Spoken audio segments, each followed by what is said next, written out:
안녕하십니까. 12월 17일 금요일 오후 1시를 넘기는 시간입니다. 저는 이 순간 이 카메라 앞에 비감한 심정으로 이 자리에 앉았습니다. 내년 3월 9일 대통령 선거는 친북 좌파 정권으로부터 이 정권을 탈환해야 된다. 교체라는 의미를 뛰어넘는 자유민주 질서의 훼손을 더 이상 방치할 수 없다. 그러기 위해서는 이 좌경 정부로부터 자유민주주의를 지향하는 세력으로 정권이 반드시 교체되어야 된다. 라고 하는 신념을 가진 사람들 입장에서는 그 정권 탈환의 또는 교체의 도구로서 국민의힘 제1야당 그리고 거기 선출된 윤석열 후보에게 기대한 바가 있었지만은 그 기대가 자칫 허물어지는 것이 아니냐. 그렇게 되면 어찌 되느냐. 다시 종북, 주사파, 친 김정은 정권의 다시 연장된 거 아니냐 하는 이런 우려, 두려움 속에 어찌 이런 우려를 할 수밖에 없게 되느냐 하는 점에서 저는 아마 시청자 여러분들도 저와 같은 심정이라고 생각합니다. 이게 비탄의 심정을 금할 수가 없습니다. 저는 이 방송을 통해서 11월 30일, 그러니까 지금으로부터 11회 전에 이런 제목의 방송을 내보냈습니다. 17일 전에 이대로 가면 윤석열 후보가 이재명 후보에게 2% 차이로 패배하게 될지도 모른다는 경고음이 여러 군데서 지금 터지고 있는데 그대들 국민의힘당 핵심부 그리고 윤석열 후보는 그러한 우려에 대해서 얘기를 듣고 있느냐. 이대로 가면 2% 진다.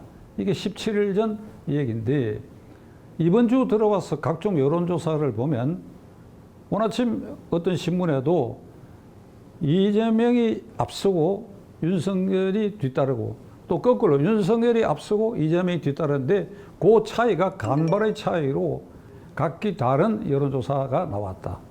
그러니까 어떻든 정권 교체에 대한 국민의 열망이 훨씬 높은데도 불구하고 이를 받아들이는 국민의힘당과 윤석열 후보가 어떻게 해서 이재명 후보에게 쥐는 여론조사도 나오고 아주 간발의 차이로 간신히 이기는 이런 조사가 쏟아져 나오는 거. 이게 부끄러운 일이다, 이게. 누가 부끄러워해야 되느냐. 국민의힘당과 윤석열 후보가 부끄러워해야죠. 이를 바라보다 보는 국민들의 절망적 심정을 그대들은 지금 이 순간에 어떻게 헤아리고 있는가. 국민의힘당과 윤석열 후보가 상대하고 있는 민주당의 이재명 후보는 그의 성정과 둘러싼 여러 이야기, 잡다스런 여러 이야기, 그의 전과 관계, 말 뒤집기, 그리고 무엇보다도 대장동 게이트의 올무에서 절대로 벗어날 수가 없다. 요거 하나만 하더라도 그는 대통령 될 수가 없고 되더라도 이건 문제가 될 수밖에 없다. 그럼 최근에 불거지고 있는 뭐 아들의 도박 사건 뭐 이런 거 전부 종합해 볼 때 그는 문명국가의 대통령 후보는 절대로 될 수가 없다. 그리고 문명국가의 대통령이 절대 될 수 있는 인물이 아니다. 대한민국이 문명국가라고 한다면 우리는 G10 국가에 이미 등극한 나라입니다. 그러니까 아주 세계적으로 주목받는 나라가 되어버렸는데 그런 외형에도 불구하고 이 대한민국 안에서 벌어지고 있는 대선 국면에서 반문명적이고 반민주적이며 반역사적인 집권당 후보가 등장해가지고 큰 소리 치고 드디어는 정권 교체의 여론이 높은 가운데서도 그가 야당 후보를 앞서거니 뒤서거니 하는 지경에까지 이르렀다. 이게 도대체 어찌된 일이냐. 이게 도대체 어찌된 일이냐. 이게 도대체 누구 책임이냐. 이게 누구 책임. 물론 1차적으로야 국민의 책임이라고 할 수밖에 없지요. 헌법상 제1기관이 국민 속에서 국회의원이 생산되고 국민 속에서 여당 야당의 책임당원 권리당원들이 생산됐으니까 그들이 이재명도 뽑고 그들이 결국은 윤석열도 뽑았으니까 그 원초적 책임은 국민에게 있지만 지금 이 순간에 국민의힘당 핵심 당직자와 윤석열 후보는 이걸 국민의 책임으로 돌릴 수 있겠느냐 이 말입니다.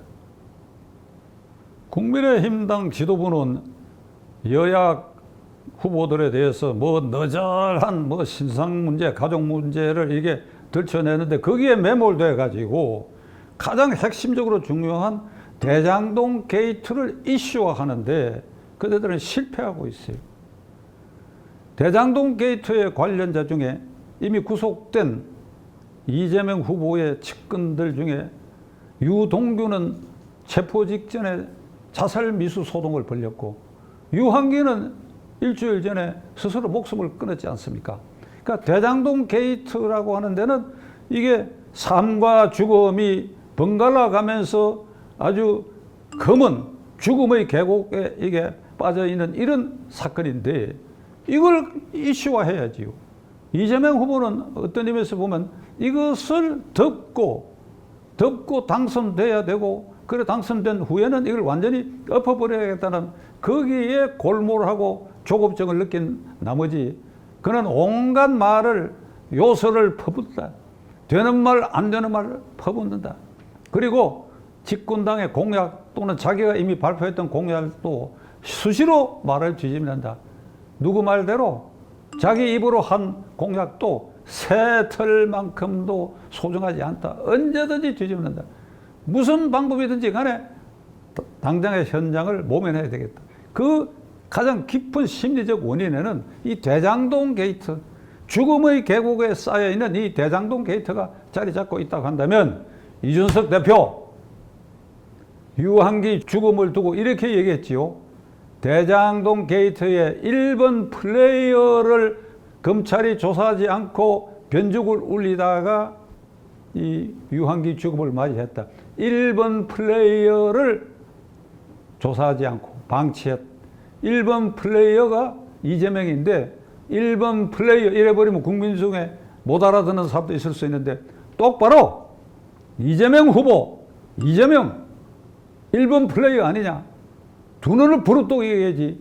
싱글벙글하는 표정으로 그 얘기를 하고 그걸로 끝이에요. 그걸로 유한기 죽음을 쳐들어가지고 이 죽음의 계곡에서 그대들은 절대 벗어날 수 없다고 하는 걸 국민의힘당 당직자와 국회의원들이 총동원돼 갖고 국민들에게 이 후보를 당선시켰다고 하는 것은 자살 미수자와 자살자의 시체 위에서 그를 대통령으로 만드는 꼴이라고 소리 지르가지고 이거 이슈화함으로써 집권 여당이 윤석열 후보의 신상 문제나 가족 문제들에 대해서 그걸 문제 삼아 봐야 그건 생터집에 불과하다라든지 이런 얼마든지 유효하게 이걸 잠재울 수 있는 가장 큰 무기가 주어져 있는데도 불구하고 이걸 활용하지 못하고 있다. 이 바보들아. 국민의힘당의 이 선대위 규모를 보면 여당이 어떻게 하는지 그거 우리가 굳이 살펴볼 필요 없어요. 보면 수십 개의 위원회와 무슨 특위가 있는 것 같고 그게 각각이 그냥 중구난방식으로 발표를 하는 것 같고 어지럽게 짝이 메모드 규모의 이 선대위가 뒷동거리면서 뭘 제대로 유효한 공약을 발표를 하는지 유효한 전략을 구사하는지 오늘 이 순간까지도 알지 못한다. 뭐 특별한 영입인사다. 그 영입인사라고 발표하고 나면 꼭 문제가 생기기도 하고 그런데 그 왜 영입인사에 골몰하느냐 이 말이에요. 지지하라고 얘기하면 돼. 당신들은 밖에서 지지해달라. 그러면 될 일을 그걸 굳이 끌어다 안아가지고 무슨 선대위에 감투를 줘가지고 그걸 어느새 어떻게 활용하겠다는 것이지. 제가 여러분들에게 얘기를 했죠. 국회의원을 활용하라고 그랬죠. 국회의원을. 지금 이 순간에도 국회의원들은 손 놓고 있잖아요. 구경권 신세로 된 게 90% 이상입니다. 제가 알기로는. 그래 대장동 게이트에 사람이 죽었다. 유한기라는 이재명의 측근이 죽었다. 이재명이 대통령이 된다고 해서 시체 그 관유에서 대통령이라게 나와가 이게 문명국가인 대한민국의 수치지 이게 가능한 일이냐. 이런 걸 각 지역구 국회의원들이 울며 불며 다녀야 되는데 그 흔적이 전혀도 없어. 김종인 위원장은 총괄 선대위원장 자리를 내놓으라고 그렇게까지 우기고 그랬는데 저는 이재명 후보가 11월 5일 날 탄생한 직후에 두 사람을 경계하라고 그랬어요. 그들도 보지 말라고 그랬어요. 그리고 이준석 후보에게는 그 말이 빠르고 많고 나서기 좋아하고 어떤 의미에서는 그는 이게 양날의 카드를 쥐었다. 윤석열이가 되면 되는 대로 공을 주장할 수 있고 안 되더라도 나는 노력했기 때문에 차기도 노릴 수 있다. 이런 셈을 할 수 있는 사람이기 때문에 그를 경계해야 된다는 얘기까지 했는데 이게 11월 5일 이후에 지금 일의 진전을 보면 제가 우려했던 것이 이 두 사람에 의해서도 지금 고스란히 나타나고 있지 않습니까? 또 한 가지 국민의힘당 선대위 핵심부와 윤석열 후보에게 묻습니다. 내년 3월 9일 대통령 선거 직전까지 문재인 대통령이 마지막 그의 공로로 기념비적 일이라고 주장하면서 몰두하고 있는 일, 결국 그것이 이재명 후보의 당선에 유익하게 되게 할 자료로서 지금 종전선언이 물밑에서 모색되고 있다는 사실 여러분 깨닫고 있지요? 안 깨닫는다 한다면 여러분들 헛발질 하고 있는 겁니다. 이게 불가능합니다. 불가능해요. 될 수가 없지요. 종전선언이라고 하는 것은 6.25 전쟁이 1953년 7월 27일 휴전 상태에 있어요. 휴전이라는 조약을 맺어요.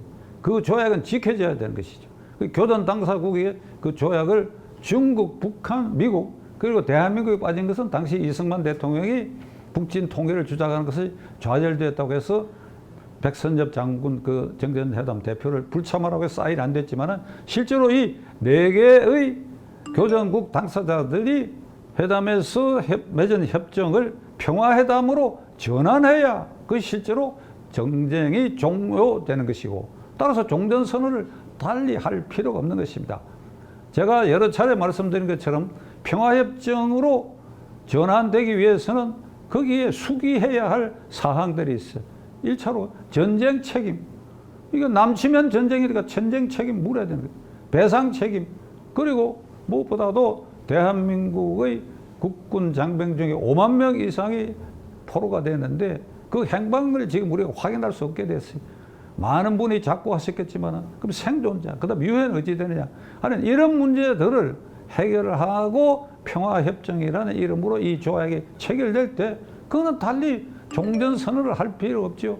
평화협정을 체결하는 순간에 휴전선이라고 하는 것은 이게 전쟁 상태에서 해방되는 것이니까 그게 곧 평화협정 즉 종전선언인데 문재인 정권 5년 가까이에 문재인 대통령과 그 측근들이 하고 있는 대북 정책은 그 사이에 김정은 정권은 핵 개발에 있어서 아주 고도화됐고 핵탄두를 70개 이상 개발했을 뿐 아니라 중단거리 미사일에 잠수함에서 발사하는 SLBA까지 개발해가지고 북한의 핵 능력을 고도화하는데 일조한 것이 지난 5년 가까운 세월 임기 초부터 종전선언, 제재 완화 이 나팔을 불고 다니면서 이게 국제사회의 핀잔을 듣고도 그래가지고 김정은에게 기회를 준 거예요.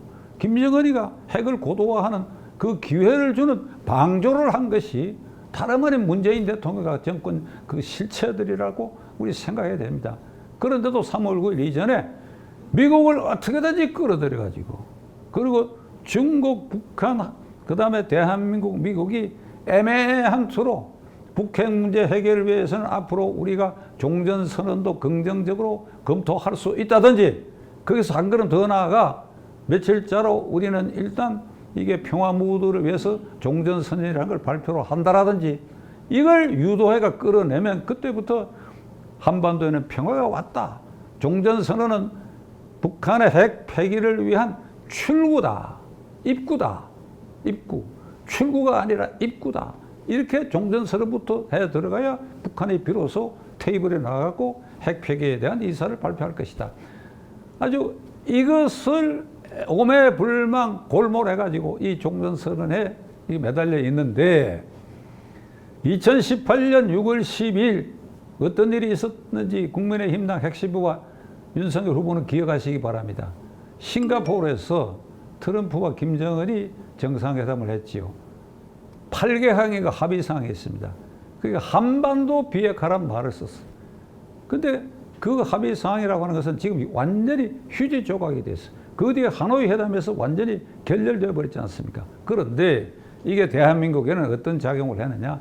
6월 13일이 지방총선거입니다.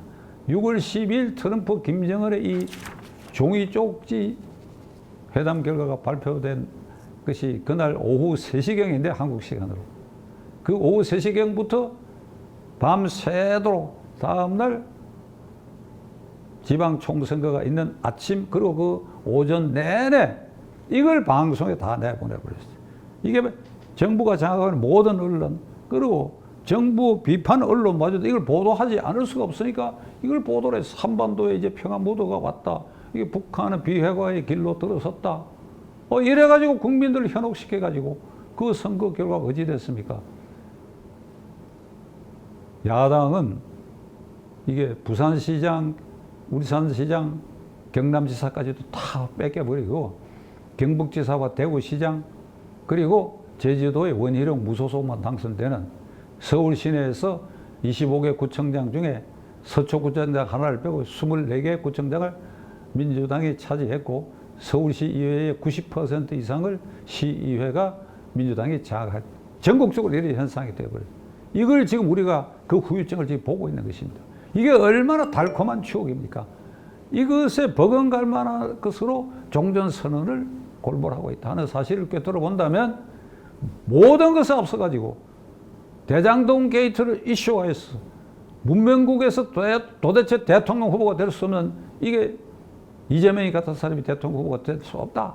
그 이유를 조목조목 설명을 하고 그리고 이들이 꿈꾸고 있는 문재인 대통령과 이 그룹이 꿈꾸고 있는 종전선언을 되면 어떤 피해가 올 수 있다 하는 것. 당장은 미군 철수하라고 소리가 나오고 좌파들에 의해서 광화문 점령당할 것이고 미 대사관제를 점령할지도 모르는 이런 사태가 생기기 때문에 김정은이가 서울로 내려오는 꽃길을 열어주고 여기에 현혹된 국민들이 이재명에게 또 압도적인 지지표를 던질 수도 모른다. 그러니까 이 피해가 어떤 것이다라고 하는 것을 이슈하고 국민에게 설득하는 노력 그대들이 지금 하고 있느냐 이거예요. 종전선언하면 위험하다. 한미동맹에 균열이 간다. 이런 말을 해갖고 국민을 피부에 와닿게 설명을 해야 돼. 피부에 와닿게. 이 점에 있어서도 그대들은 직무유기하고 있어요. 직무유기하고 있어요. 결론을 내리겠습니다. 제가 17일 전에 이 방송을 통해서 이대로 가면 윤석열 후보가 이재명 후보에게 2%의 차이로 질 수도 있다 하는 경고음을 들리느냐 한 이래에 17일이 지난 동안에 상황은 더 악화됐습니다.